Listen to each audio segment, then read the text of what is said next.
and welcome to the Speak Easy English podcast. I'm your host, Julia, and I'm absolutely thrilled to be on this journey with you.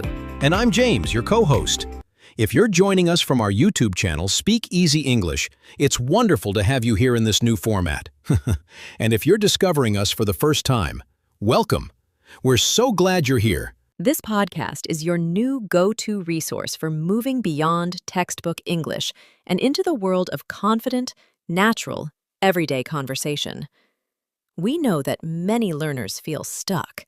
You know the grammar, you've memorized the vocabulary, but when it comes to casual conversation, it just doesn't feel right. That's exactly the gap we're here to bridge. In today's episode, we're tackling a question we get all the time.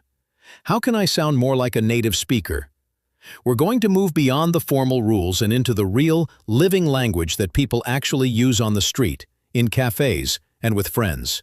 That's right. Over the next while, we'll be diving deep into the secrets of natural speech. We'll explore the crucial role of rhythm and intonation, the music of English that so many textbooks forget. We'll unpack the slang and informal phrases that are the secret handshake of daily communication. Plus, we'll tackle the pronunciation tricks like connected speech that make all the difference between I am going to and I'm gonna. And perhaps most importantly, we'll discuss the mindset shift needed to stop overthinking and start speaking. So, if you're ready to transform your English from classroom correct to confidently natural, then you're in the right place. This is How to Speak Like a Native, coming up right after this. Before we jump in, if you're enjoying the podcast so far, do us a huge favor. Hit that subscribe button so you never miss an episode. We'd be so grateful if you'd smash that like button to the channel.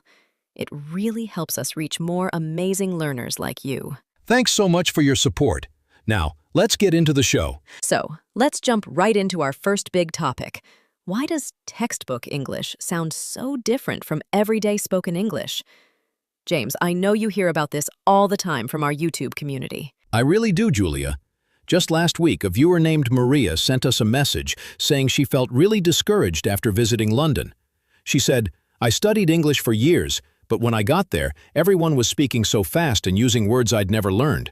I felt like I'd learned the wrong language. That's such a common experience. And it's not because Maria learned wrong. It's because she learned formal English. Textbook English is like the carefully posed photograph, while native speech is the live, unedited video. Both are English, but they serve different purposes. Exactly. Let's look at some classic examples. In textbooks, you learn, how are you? And the proper response, I am fine, thank you. And you? But in reality, you'll hear, how's it going? Or, what's up? And people respond with, pretty good. Or, can't complain. That's a perfect example. Another big one is with future tense. Textbooks teach, I am going to the store, or I will call you. But in casual speech, this becomes, I'm going to go to the store, or I'll call ya. Those contractions and reductions make a huge difference in how natural you sound. And it's not just about being lazy with pronunciation. It's about efficiency and rhythm. When we say, I'm gonna, instead of I am going to, we're following the natural flow and rhythm of English. It takes fewer muscles, less breath, and helps maintain the musicality of the language. That musicality point is crucial. Textbook English often presents words in isolation, but in real speech, words connect. What do you want? Becomes, what do you want? The words flow together like one continuous stream of sound, rather than separate, carefully articulated units. There's also the vocabulary gap. Textbooks teach children, but natives often say kids. They teach automobile, but we say car. They teach residence, but we say place or house. It's not that the formal words are wrong. You'll see them in writing. But in daily conversation, we prefer the simpler, shorter versions. So the gap isn't about right versus wrong English. It's about context. Formal English is perfect for academic papers, business reports, and official documents. But for making friends, ordering coffee, or chatting with colleagues, you need that everyday, natural English. And that's exactly what we're going to help you with for the rest of this episode. We're going to bridge that gap between the classroom and the real world. All right, let's get into the heart of the matter. the key elements that make speech sound natural. We're going to break this down into 4 easy-to-understand segments. First up, the absolute foundation, rhythm and intonation. James, this is like the music of the language, isn't it? It really is, Julia. Think of English not as a machine gun of separate words, but as a wave of sound with peaks and valleys. The rhythm comes from sentence stress, emphasizing the most important words in a sentence. Let me give you an example. Say this sentence with me, putting stress on the word love. I love learning English. Perfect. Now, try it with stress on learning. I love learning English. Feel how the meaning shifts slightly? The first emphasizes the emotion. The second emphasizes the activity. That's the power of stress. Now for intonation, the melody. A flat, monotone voice sounds robotic and unnatural.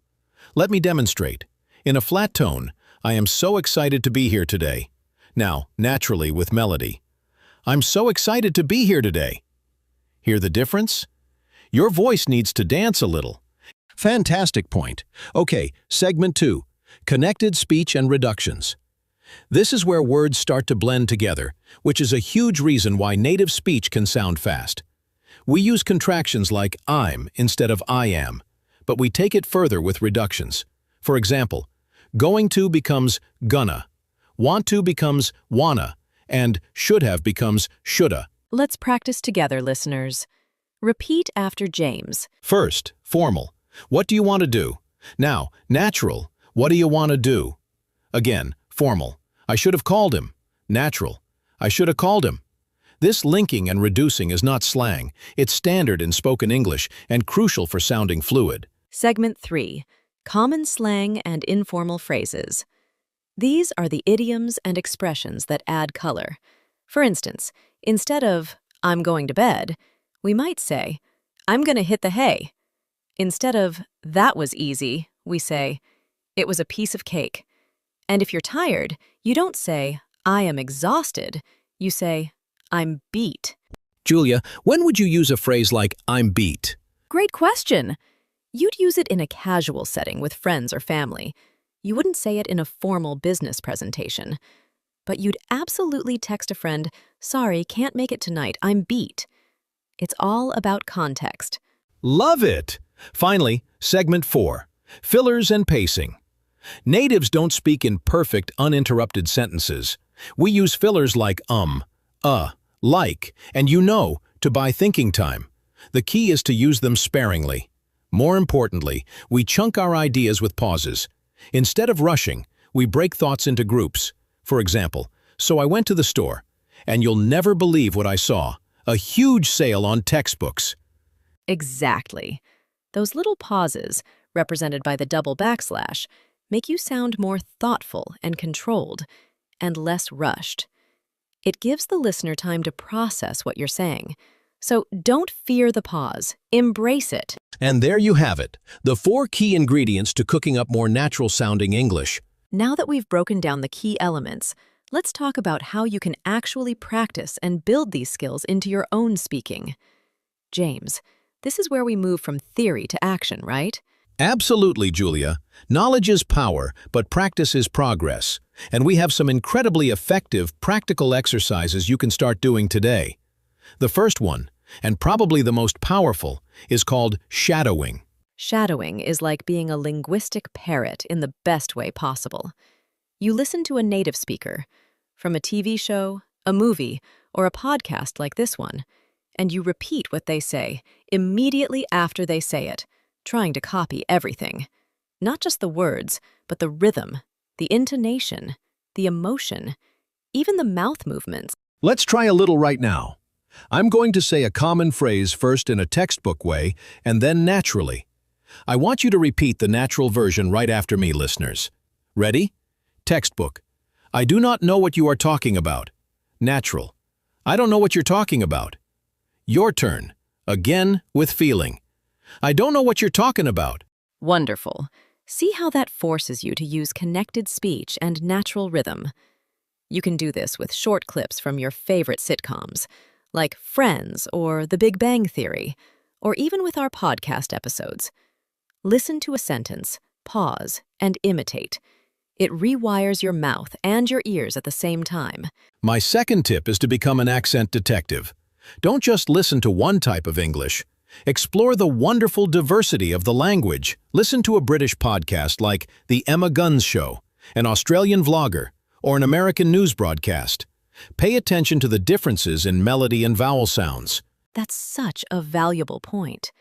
You don't have to adopt every accent, but by listening to them, you train your ear to be more flexible and to understand the music of English in all its forms. It will make you a much more confident listener and speaker, especially in our global world. And finally, make it a daily habit. You don't need hours. Just 10 to 15 minutes of focused shadowing practice while you're commuting or making coffee can create dramatic improvements over a few weeks. Consistency is your secret weapon. To sum it up, first, use the shadowing technique to build muscle memory. Second, actively listen to a variety of accents to train your ear. And third, practice consistently, even if it's just for a few minutes each day. Think of it like learning a musical instrument. You wouldn't just read sheet music. You have to pick up the guitar and play it every day. Your voice is your instrument, and these exercises are your daily scales. Stick with them, and you will be amazed at the progress you make. And welcome back. It's time for a segment we're calling Myth versus Fact, Fluency Edition. We get so many great questions from our YouTube community, and one topic that always comes up is surrounded by myths. So, James, are you ready to bust some myths? I'm always ready, Julia. Let's get right into it. Our first big myth is one I believed for a long time. Myth number 1. You need to live in an English-speaking country to become fluent. Oh, that's a huge one. And it's a myth. While immersion is incredibly helpful, it's not the only path. With the internet, you can create a 24/7 English environment right from your home. You can watch Netflix shows in English, listen to podcasts like this one, change your phone's language to English, and even find conversation partners online from around the world. Exactly. Fluency is more about consistent, quality practice than your postal code. So, don't be discouraged if you can't move to London or New York. You have all the tools you need right where you are. All right, myth number 2. You must have a perfect, accent-free pronunciation to be fluent. And that is a myth. Let's be clear. Fluency is about communicating your ideas clearly and effectively, not about sounding like a Hollywood news anchor. Everyone has an accent. A slight accent adds character and is a part of your identity. The goal is clarity and natural rhythm, not perfection. People will understand you if you say, "I'm going to," instead of, "I'm gonna," as long as the stress and rhythm are good. Beautifully said. Your accent is part of your story. Okay, myth number 3. If I make a mistake, people will think I'm stupid or won't understand me. This might be the most damaging myth of all, and it is a total myth. Native speakers make grammar mistakes all the time. We say, We mix up there, and there in texts. The truth is, most people are just focused on the meaning of what you're saying, not hunting for errors. They are impressed by your courage to speak another language. Think about it this way. If someone learning your language spoke to you and made a small mistake, would you think they were stupid? No. You'd be excited they were trying. People generally feel the same way about you. So, the real fact is, mistakes are proof that you are learning. They are not a sign of failure. And our final myth for today. Myth number 4. Fluency means knowing every single word in the dictionary. Myth. Even native speakers don't know every word. The key to fluency isn't a giant vocabulary. It's a flexible vocabulary. It's knowing how to describe a word you don't know. If you forget the word whisk, you can say, "That thing you use to mix eggs really fast." That is a sign of true fluency. So, to recap, you don't need to move abroad, have a perfect accent, be afraid of mistakes, or know every word. Fluency is about communication, confidence, and consistency. And on that note, if you have a question or a myth you'd like us to tackle, leave a comment on our YouTube channel, Speak Easy English. We might just feature it in a future episode. And just like that, we've reached the end of our journey on how to speak like a native. James, it's been so much fun breaking this down together. It really has, Julia. Before we go, let's do a quick recap of the top 3 takeaways you can start using today. Number 1. Master the music. Focus on rhythm and intonation. It's not just what you say, but how you say it. Practice stressing key words and letting your voice flow with melody. Absolutely. Number 2. Embrace the shortcuts. Use connected speech, reductions, and common slang. Don't be afraid of gonna, wanna, or phrases like, I'm beat. This is the glue that holds natural conversation together. And number 3, perhaps the most important, practice with purpose. Use the shadowing technique daily. Listen to different accents, and don't let the fear of mistakes hold you back. Remember, consistency is far more powerful than perfection. Learning a language is a marathon, not a sprint. Even just 5 minutes of focused practice each day will build your skills and confidence more than you can imagine. Be patient with yourself and celebrate your progress along the way. If you enjoyed this episode and found it helpful, you can help us grow our podcast community. Please take a moment to subscribe to the Speak Easy English podcast on your favorite platform and leave us a review. It really makes a huge difference. And for more English tips, videos, and resources, don't forget to follow us on our YouTube channel, Speak Easy English. It's the perfect companion to this podcast.